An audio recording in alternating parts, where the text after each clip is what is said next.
Hi friends, നമുക്കിന്നൊരു Korean type skirt തയ്ക്കാം. അതിനായിട്ട് നമുക്ക് ക്ലോത്ത് 4ആയിട്ട് മടക്കി എടുക്കാം. ഞാനിവിടെ ക്ലോത്ത് 4ആയി മടക്കി വെച്ചിട്ടുണ്ട്. ഇനി നമുക്ക് ലെങ്ത്ത് മാർക്ക് ചെയ്ത് കൊടുക്കാം. ഞാനിവിടെ 1.5 മീറ്റർ ക്ലോത്താണ് എടുത്തിട്ടുള്ളത്. അതുകൊണ്ട് തന്നെ എൻ്റെ ഫുൾ ലെങ്ത്ത് മാർക്ക് ചെയ്യുകയാണ്. ബാൻഡ് കൂടാതെ ഞാൻ 29 ഇഞ്ചിലാണ് മാർക്ക് ചെയ്യുന്നത്. ഇനി നമുക്ക് ഇതിൻ്റെ അരികൊന്ന് ലെവൽ ചെയ്ത് കൊടുക്കണം. എന്നിട്ട് ഇത് കട്ട് ചെയ്ത് മാറ്റാം.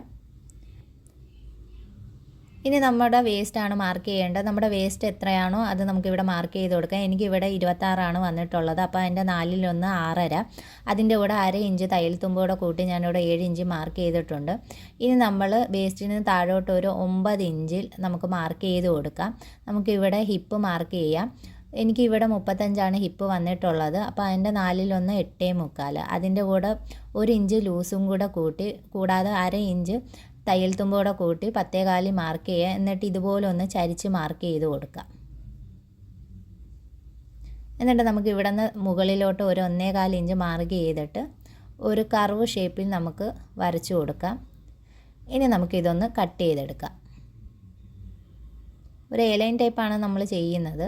അപ്പോൾ നമ്മളിങ്ങനെ കട്ട് ചെയ്തെടുത്തിട്ടുണ്ട്. ഇനി ഇതിൻ്റെ മുകൾ ഭാഗം നമുക്കൊന്ന് കട്ട് ചെയ്ത് മാറ്റി കൊടുക്കാം. ഇനി നമുക്കിതൊന്ന് മാറ്റി വയ്ക്കാം. ഇനി ബാൻഡ് കട്ട് ചെയ്യാം. അതിനായിട്ട് ക്ലോത്ത് നമ്മൾ ഇങ്ങനെ 2ആയിട്ട് മടക്കിയിട്ട് ഒന്നുകൂടെ മടക്കാം. ഇനി നമുക്ക് എത്രയാണോ ലെങ്ത്ത് വേണ്ടുന്നത്, ബാൻഡിൻ്റെ ലെങ്ത്ത് എത്രയാണോ വേണ്ടുന്നത് അത് നമുക്കിവിടെ മാർക്ക് ചെയ്ത് കൊടുക്കാം. ഞാനിവിടെ 3 ഇഞ്ച് മാർക്ക് ചെയ്തിട്ടുണ്ട്. ഇനി നമുക്ക് അതിൻ്റെ വീതി എന്ന് പറയുന്നത് 7 ഇഞ്ചല്ലേ വന്നിട്ടുള്ളത്. ബേസ് സ്റ്റാൻഡ് കൂടെ 1/2 ഇഞ്ച് കൂടെ 7.5 ഇഞ്ച് മാർക്ക് ചെയ്ത് കട്ട് ചെയ്തെടുക്കാം. ഇനി ആ മുകൾ സൈഡും നമുക്ക് കട്ട് ചെയ്തെടുക്കാം. അങ്ങനെ നമ്മുടെ ബാൻഡ് ഇവിടെ റെഡി ആയിട്ടുണ്ട്. അതുപോലെ തന്നെ 1 ഇഞ്ചിൽ നമ്മൾ സ്കർട്ടിൻ്റെ ബോട്ടം സൈഡ് മടക്കി അടിക്കാനും എടുത്തിട്ടുണ്ട്. നമുക്ക് ഇനി ഇത് സ്റ്റിച്ച് ചെയ്തെടുക്കാം. നമ്മൾ സ്കർട്ടിൻ്റെ ബാക്ക് പാർട്ടാണ് ആദ്യം സ്റ്റിച്ച് ചെയ്യുന്നത്. അപ്പോൾ നമുക്ക് ഇതൊന്ന് ബാൻഡ് ആദ്യം അറ്റാച്ച് ചെയ്ത് കൊടുക്കാം. 1/2 ഇഞ്ച് ബാൻഡ് അറ്റാച്ച് ചെയ്യാം. ഇനി ഇതൊന്ന് ലെവൽ ചെയ്യാം. ഇനി നമുക്ക് ഇത് തിരിച്ചിട്ട് ഒരു 1/2 ഇഞ്ച് മടക്കിക്കൊണ്ട് ഒന്നുകൂടെ ഒന്ന് സ്റ്റിച്ച് ചെയ്തെടുക്കാം.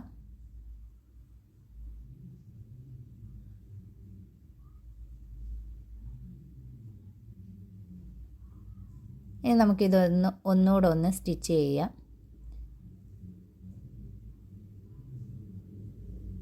സൈഡൊക്കെ കട്ട് ചെയ്ത് കൊടുക്കാം.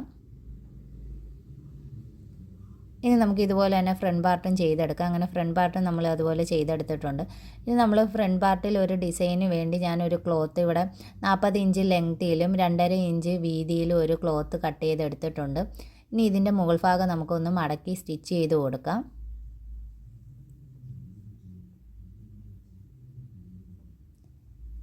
ഇനി നമ്മളിത് ഇങ്ങനെ സ്കർട്ടിൻ്റെ ഒരു സെൻറ്ററിലായിട്ടാണ് നമ്മൾ കൊടുക്കുന്നത്. അപ്പോൾ അതെവിടാന്ന് നോക്കിയിട്ട് നമുക്കിതൊന്ന് മാർക്ക് ചെയ്ത് കൊടുക്കാം. അതിനായിട്ട് ക്ലോത്ത് ഇതുപോലെ നമുക്ക് എവിടാണോ അത് വെക്കേണ്ടത് അത് ആ ഭാഗത്തേട്ട് മടക്കി വെച്ചതിന് ശേഷം ഒരു മാർക്കിങ് കൊടുക്കാം. ഇനി നമുക്ക് ഈ പീസിൽ ആദ്യം ഒരു പ്ലീറ്റ് ഇട്ട് കൊടുക്കണം. അപ്പോൾ നമുക്കൊരു പ്ലീറ്റ് ഇട്ട് കൊടുക്കാം. വേണ്ട എത്രയാണോ അത്രയും പ്ലീറ്റ് ഇട്ട് കൊടുക്കാം. ഇനി നമുക്കിതൊന്ന് കറക്റ്റാണോ എന്ന് വെച്ച് നോക്കാം. അപ്പോൾ നമുക്ക് കറക്റ്റ് ലെങ്ത് കിട്ടിയിട്ടുണ്ട്. ഇനി നമുക്കിത് സ്റ്റിച്ച് ചെയ്തെടുക്കാം.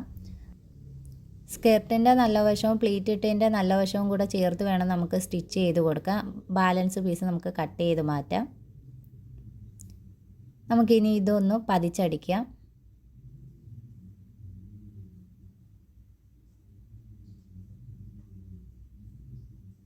അപ്പോൾ നമ്മൾ സ്കർട്ടെല്ലാം ചെയ്ത് വെച്ചിട്ടുണ്ട്. ഇനി ഇത് നമ്മൾ ബാക്ക് പാർട്ടുമായിട്ട് ജോയിൻറ്റ് ചെയ്തെടുക്കാം. ഒരു 1/2 ഇഞ്ചിൽ നമുക്കൊന്ന് ജോയിൻറ്റ് ചെയ്ത് കൊടുക്കാം. ഇനി നമുക്ക് ഇപ്പുറത്തെ സൈഡിൽ നമുക്കൊരു സിബ്ബാണ് അറ്റാച്ച് ചെയ്ത് കൊടുക്കേണ്ടത്. അത് സിബ്ബ് അറ്റാച്ച് ചെയ്യുന്നതിന് വേണ്ടി നമുക്കിവിടെ 6 ഇഞ്ചിൽ ഇറക്കത്തിൽ ഒരു മാർക്കിങ് കൊടുക്കാം. 2 സൈഡിലും മാർക്കിങ് കൊടുക്കാം. ഇനി നമുക്ക് സിബ്ബ് അറ്റാച്ച് ചെയ്ത് കൊടുക്കാം. അതിന് മുകളിലായിട്ട് നമ്മൾ എവിടെ നിന്നാണോ സ്റ്റാർട്ട് ചെയ്യേണ്ടത് അവിടെ ഒരു മാർക്കിങ് കൊടുത്തിട്ട് നമുക്ക് സിബ്ബ് അറ്റാച്ച് ചെയ്യാം.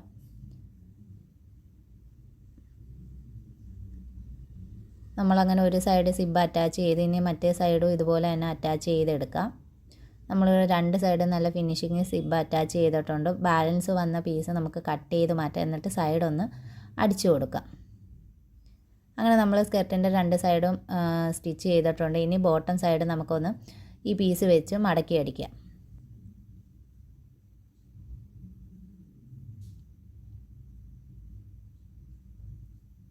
അങ്ങനെ നമ്മളിത് ഫുൾ റൗണ്ട് നമ്മൾ സ്റ്റിച്ച് ചെയ്തെടുത്തിട്ടുണ്ട്. ഇനി നമുക്കിതൊന്ന് പതിച്ചടിച്ചു കൊടുക്കാം. അങ്ങനെ പതിച്ചു അടിച്ചു. ഇനി നമുക്കിത് ചീത്ത വശത്തേക്ക് മടക്കി വെച്ച് ഫുള്ളൊന്ന് സ്റ്റിച്ച് ചെയ്ത് കൊടുക്കാം.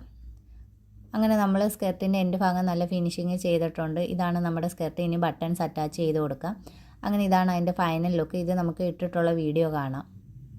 അപ്പോൾ ഇതാണ് സ്കർട്ടിൻ്റെ ഫൈനൽ ലുക്ക്. ഇത് നമുക്ക് ടീഷർട്ടുമായിട്ടൊക്കെ പെയർ ചെയ്യാൻ പറ്റുന്ന നല്ലൊരു സ്കർട്ടാണ്. അപ്പോൾ വീഡിയോ ഇഷ്ടപ്പെട്ടാൽ ലൈക്ക് ചെയ്യാനും ഷെയർ ചെയ്യാനും സബ്സ്ക്രൈബ് ചെയ്യാനും മറക്കല്ലേ. ഇനി ഇതുപോലുള്ള വീഡിയോസുകൾ ഞാൻ ഇടുന്നതായിരിക്കും. അപ്പോൾ നമുക്കിനി അടുത്ത വീഡിയോയിൽ കാണാം.